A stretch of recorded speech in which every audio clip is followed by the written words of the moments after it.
Welcome to your own channel biology by Preeti ma'am. तो आज के इस वीडियो में हम सर्कुलेटरी सिस्टम यानी कि परिसंचरण तंत्र को समझेंगे।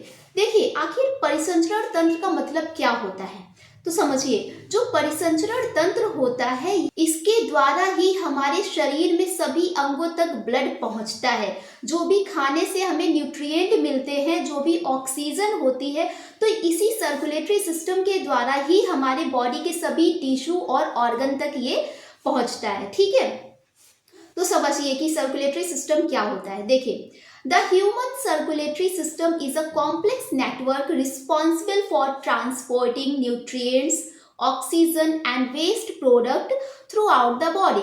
यानी क्या कह रहा है, मानव परिसंचरण तंत्र एक जटिल नेटवर्क है जो पूरे शरीर में जो पोषक तत्व होते हैं और जो भी वेस्ट मटेरियल होता है तो उसके ट्रांसपोर्टेशन के लिए जिम्मेदार होता है। देखिए, जो हमें खाने से न्यूट्रिएंट मिलते हैं और ऑक्सीजन मिलती है वो इस सर्कुलेटरी सिस्टम के द्वारा हमारे बॉडी के सभी टिश्यू और ऑर्गन तक पहुंचता है। और वहीं जो हमारे बॉडी के अंदर जो वेस्ट प्रोडक्ट होते हैं वो भी इसी सर्कुलेटरी सिस्टम के माध्यम से वो बॉडी से बाहर भी निकलते हैं। ठीक है, अब देखिए इनमें क्या क्या शामिल होता है। इसमें शामिल होता है हमारा हार्ट, ब्लड वेसल्स यानी कि जिन्हें बोलते हैं हिंदी में रक्त वाहिकाएं, और ब्लड। ठीक है, तो डायग्राम में जैसा आप देख सकते हैं कि ये परिसंचरण तंत्र का एक डायग्राम है। ठीक है, तो इसे हम डिटेल में अच्छे से समझेंगे। तो आइए अब इसके पार्ट को समझते हैं कि सर्कुलेटरी सिस्टम के पार्ट क्या होते हैं, उसके कंपोनेंट क्या होते हैं। ठीक है, देखिए सर्कुलेटरी सिस्टम में शामिल होती है आर्टरीज जिन्हें हिंदी में धमनी बोलते हैं, वेन्स जिन्हें हिंदी में शिरा बोलते हैं, कैपिलरीज एंड हार्ट। देखो कैपिलरीज जो होती है ये आर्टरीज और वेन्स का एक नेटवर्क होता है। ठीक है, तो उन्हें ही हम कैपिलरी बोलते हैं। तो इन्हें भी हम आगे डिटेल में समझेंगे। तो सबसे पहले हम समझेंगे ब्लड वेसल्स। देखिए, ब्लड वेसल्स में हमें समझना है आर्टरी और वेन्स यानी कि धमनी और शिरा के बारे में। देखिए, हार्ट के बारे में मैंने ऑलरेडी एक वीडियो बना रखा है जिसपे मैंने आपको बहुत ही डिटेल में समझाया है, हिंदी और इंग्लिश दोनों लैंग्वेज में समझाया है। अगर वो आपने वीडियो नहीं देखा है तो नीचे डिस्क्रिप्शन बॉक्स में उसका लिंक दिया हुआ है, तो वहां से आप उसे देख सकते हैं।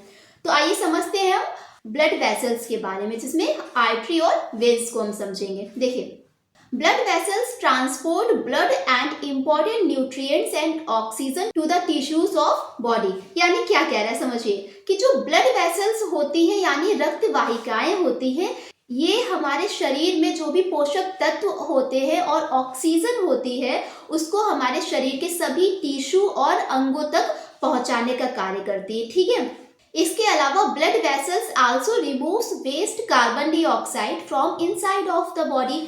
यानी क्या कह रहा है कि जो ब्लड वेसल्स होती हैं यानी कि रक्त वाहिकाएं, ये हमारे शरीर के अंदर जो कार्बन डाइऑक्साइड होती है जो कि एक वेस्ट मटेरियल होता है उसको भी हमारे शरीर से बाहर निकालने का कार्य करती हैं। ठीक है, तो यहाँ पे आप देख सकते हैं कि ये जो रेड कलर की है ये हमारी आर्टरीज होती है जिन्हें हिंदी में धमनी बोलते हैं, और जो ये ब्लू कलर की होती है ये वेन्स होती है। देखो, जो आर्टरी होती है इनमें प्योर ब्लड बहता है। ठीक है, शुद्ध रक्त बहता है, इसलिए ये रेड कलर की होती है। जबकि जो वेन्स होती हैं इनमें इम्प्योर ब्लड बहता है यानी अशुद्ध रक्त बहता है। ठीक है, जो कि डीऑक्सीजनेटेड ब्लड होता है, तो इसलिए ये ब्लू कलर की होती है। ठीक है, देखो जो आर्टरीज और वेन्स होती हैं ये पतली सी वेसल्स होती हैं और ये कनेक्ट होके एक नेटवर्क बना लेती हैं जिसे हम बोलते हैं कैपिलरीज। ठीक है, तो आगे हम अच्छे से डिटेल में समझेंगे इनका काम क्या होता है। तो सबसे पहले हम धमनी के बारे में समझेंगे। देखिए, artery carry a oxygenated blood from the heart and send to all body part. यानी कि जो धमनी होती है ये हमारे हृदय से ऑक्सीजन युक्त ब्लड को ले जाती हैं और हमारे शरीर के सभी अंगों तक उसे डिस्ट्रीब्यूट करती हैं। ठीक है, देखिए जबकि वेन्स का काम क्या होता है, वेन्स में डीऑक्सीजनेटेड ब्लड बहता है यानी कि अशुद्ध रक्त। अब देखो शिरा यानी कि वेन का काम क्या होता है, ये जो शिराएं होती है ये हमारे बॉडी के जो टिश्यू यानी ऊतक होते हैं और अंग होते हैं उन सभी से इम्प्योर ब्लड को कलेक्ट करता है और हमारे हार्ट तक पहुंचाता है। ठीक है, तो ये हो गया हमारी वेन का काम।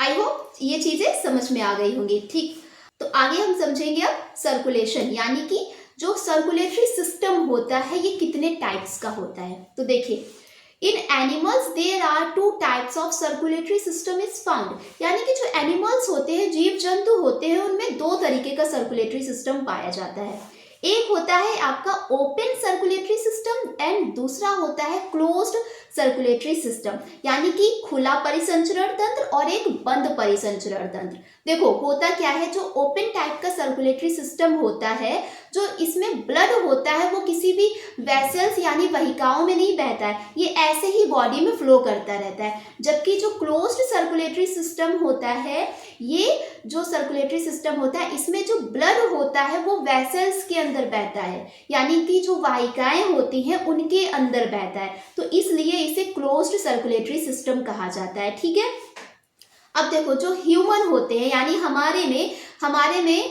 कौन सा सर्कुलेटरी सिस्टम होगा, वो क्लोज्ड टाइप का सर्कुलेटरी सिस्टम होता है, यानी कि जो ब्लड होता है वो वेसल्स के अंदर बहता है। ठीक है, और डबल सर्कुलेशन होता है। ठीक, अब देखो डबल सर्कुलेशन क्या होता है, यानी दोहरा परिसंचरण तंत्र। देखते हैं, इसे समझते हैं। देखो, in double circulation blood flows twist through the heart, so it is called double circulation, यानी कि जो दोहरा परिसंचरण तंत्र होता है, इसमें जो ब्लड होता है ये हमारे हार्ट से 2 बार गुजरता है। ठीक है, हमारे हृदय में 2 बार इसका मतलब आना जाना होता है। ठीक है, तो इसलिए इसे डबल सर्कुलेशन बोलते हैं। ठीक, अब देखो डबल सर्कुलेशन में क्या क्या होता है, एक सिस्टेमिक सर्कुलेशन होता है और एक पल्मोनरी सर्कुलेशन होता है। तो अब हम समझेंगे कि सिस्टेमिक सर्कुलेशन क्या होता है और पल्मोनरी सर्कुलेशन क्या होता है। ठीक, देखिए यहाँ मैं आपको हिंदी और इंग्लिश दोनों लैंग्वेज में नोट्स प्रोवाइड करा रही हूँ, जिससे आपके सारे डाउट्स क्लियर हो, एक एक पॉइंट आपको अच्छे से समझ में आए। तो अगर आपको वीडियो अच्छी लग रही है, एक एक पॉइंट क्लियर हो रहा है, तो प्लीज चैनल को सब्सक्राइब कर ले और वीडियो को लाइक कर दे। तो आइए समझते हैं सिस्टेमिक सर्कुलेशन को। देखिए सिस्टेमिक सर्कुलेशन में क्या होता है कि it carries oxygenated blood away from the heart of the body and returns deoxygenated blood back to the heart। देखिए जो सिस्टेमिक सर्कुलेशन होता है, इसमें होता क्या है, जो ऑक्सीजनेटेड ब्लड होता है ये हमारे हार्ट तक पहुंचता है। ठीक है, और फिर हार्ट से ये हमारी बॉडी में पहुंच जाता है। ठीक, और इसके बाद जो डीऑक्सीजनेटेड ब्लड होता है वो फिर से हमारे हार्ट में पहुंचता है। ठीक है, तो इस तरीके से ये सिस्टम होता है। तो देखिए इस पाथवे से आप समझ सकते हैं कि जो डीऑक्सीजनेटेड ब्लड है वो हमारे हार्ट में पहुंचा। ठीक है, अब हार्ट में ब्लड जो है वो प्यूरिफाई हो गया है, अब वो ऑक्सीजनेटेड ब्लड हो गया है। अब ये ऑक्सीजनेटेड ब्लड हमारी बॉडी में फिर से पहुंच जाता है। तो ये इस तरीके से सिस्टेमिक सर्कुलेशन होता है। ठीक है, तो इसे हम एक पाथवे से समझते हैं। तो यहाँ से समझिए, देखिए अब देखो इसमें होता क्या है, इस फ्लो चार्ट में आप अच्छे से डिटेल में समझ सकते हैं। देखो जो बॉडी टिश्यूज में इम्प्योर ब्लड होता है, तो ये वेना कावा के द्वारा, ठीक, वेना कावा 2 तरीके की होती है, एक सुपीरियर वेना कावा होती है, एक इंफीरियर वेना कावा होती है। अब सुपीरियर वेना कावा और इंफीरियर वेना कावा ये दोनों ही इम्प्योर ब्लड को कलेक्ट करती हैं। अब इसे कलेक्ट करने के बाद ये राइट एट्रियम में इसे भेज देती हैं। ठीक है, अब राइट एट्रियम और राइट वेंट्रिकल के बीच में एक ट्राइकस्पिड वॉल्व होता है। वॉल्व के बारे में मैंने आपको ऑलरेडी लास्ट वीडियो में बताया हुआ है कि कितने तरीके के वॉल्व होते हैं और उनका क्या क्या काम होता है। ठीक है, तो वहां से आप उसे देख सकते हैं। देखो ट्राइकस्पिड वॉल्व होता है, ठीक है, राइट एट्रियम और राइट वेंट्रिकल के बीच में। अब राइट एट्रियम से ये ब्लड पहुंचता है राइट वेंट्रिकल में। ठीक है, अब देखो जैसे ही राइट एट्रियम से राइट वेंट्रिकल में ब्लड पहुंचता है तो ये ट्राइकस्पिड वॉल्व बंद हो जाता है। ठीक है, जिससे कि राइट वेंट्रिकल से ब्लड राइट एट्रियम में ना पहुंच पाए। जो वॉल्व होते हैं इनका काम ही होता है ब्लड को बैक फ्लो होने से बचाता है। ठीक है, यानी कि ब्लड जो है वो उल्टा ना बहे, इसलिए ये वॉल्व होते हैं। ठीक, अब देखो राइट वेंट्रिकल से ब्लड पहुंचता है हमारी पल्मोनरी आर्टरीज में। ठीक है, अब पल्मोनरी आर्टरीज जो होती हैं, अब देखो आर्टरीज और वेन्स में मैंने आपको डिफरेंस बताया था कि जो आर्टरी होती है ये प्योर ब्लड ले जाती हैं, जबकि वेन्स जो होती है ये इम्प्योर ब्लड ले जाती हैं। लेकिन यहाँ पे आपको ये चीज ध्यान रखनी है कि जो पल्मोनरी आर्टरी होती हैं ये इम्प्योर ब्लड ले जाती हैं। ठीक है, अब देखो पल्मोनरी आर्टरी के द्वारा इम्प्योर ब्लड हमारे लंग्स में पहुंचता है। ठीक, अब लंग्स में पहुंचा तो यहाँ पे ब्लड प्यूरिफाई हो गया, डीऑक्सीजनेटेड ब्लड से ऑक्सीजनेटेड ब्लड मिल गया। ठीक, अब देखो ये प्योर ब्लड हो गया। अब ये पल्मोनरी वेन्स के द्वारा लेफ्ट एट्रियम में पहुंचता है। पल्मोनरी वेन्स जो होती है ये प्योर ब्लड ले जा रही है, ठीक है। ये प्योर ब्लड लेके आई लेफ्ट एट्रियम में। अब लेफ्ट एट्रियम और लेफ्ट वेंट्रिकल के बीच में एक वॉल्व होता है जिससे हम कहते हैं बाइकस्पिड वॉल्व, ठीक है, और इसे हम मिट्रल वॉल्व भी कहते हैं। ये चीज भी आपको ध्यान रखनी है। देखो, लेफ्ट एट्रियम से लेफ्ट वेंट्रिकल में पहुंचा, अब लेफ्ट वेंट्रिकल से एओर्टा में पहुंचा, ठीक है। अब देखो, एओर्टा में एक वॉल्व होता है जिसे बोलते हैं एओर्टिक सेमिलुनर वॉल्व, ठीक है। अब इस एओर्टा के द्वारा जो प्योर ब्लड होता है ये हमारी बॉडी के सभी बॉडी टिश्यूज में और ऑर्गन में पहुंच जाता है। तो इस तरीके से सर्कुलेशन होता है। आई होप आपको अच्छे से समझ में आ गया होगा, ठीक है। देखो, आप इस डायग्राम में भी समझ सकते हैं, जो इम्प्योर ब्लड था, इम्प्योर ब्लड को वेना कावा के द्वारा कलेक्ट किया गया। अब ये वेना कावा ने राइट वेंट्रिकल में भेजा, राइट वेंट्रिकल से राइट एट्रियम में पहुंचा। अब इसके बाद ये ब्लड हमारे पल्मोनरी आर्टरीज में पहुंचता है। देन पल्मोनरी आर्टरीज के द्वारा ये लंग्स में पहुंचता है। अब लंग्स में ब्लड प्योर हो गया, ठीक है, शुद्ध हो गया। अब ये शुद्ध ब्लड पल्मोनरी वेन के द्वारा लेफ्ट एट्रियम में पहुंचता है और लेफ्ट एट्रियम के द्वारा फिर ये लेफ्ट वेंट्रिकल में पहुंचा और लेफ्ट वेंट्रिकल से ये एओर्टा में भेज दिया जाता है और एओर्टा के द्वारा हमारी बॉडी के सभी पार्ट में भेज दिया जाता है ब्लड। तो इस तरीके से सर्कुलेशन होता है। आई होप आपको अच्छे से समझ में आ गया होगा। तो ये हो गया आपका सिस्टेमिक सर्कुलेशन। अब हम समझेंगे पल्मोनरी सर्कुलेशन के बारे में। देखो, पल्मोनरी सर्कुलेशन क्या होता है। इस सर्कुलेशन में क्या होता है, जो ब्लड होता है वो हार्ट से लंग्स और लंग्स से हार्ट, ठीक है, मतलब जो ब्लड का सर्कुलेशन हो रहा है वो हार्ट और लंग्स के बीच में हो रहा है, ठीक है। पल्मोनरी का मतलब ही होता है लंग्स। कहीं भी अगर पल्मोनरी शब्द आ जाता है तो उसका मतलब होता है लंग्स, ठीक है।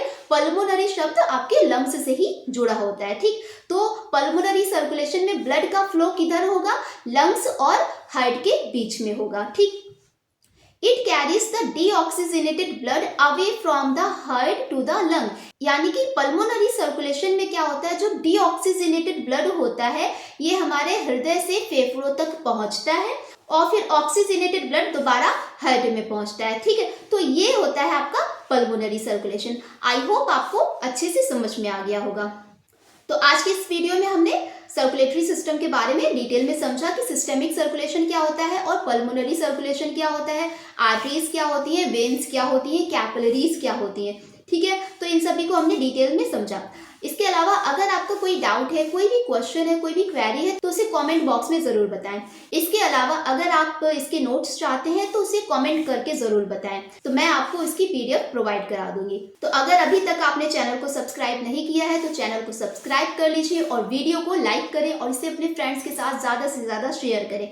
तो पढ़ते रहिए, मस्त रहिए। Thanks for watching.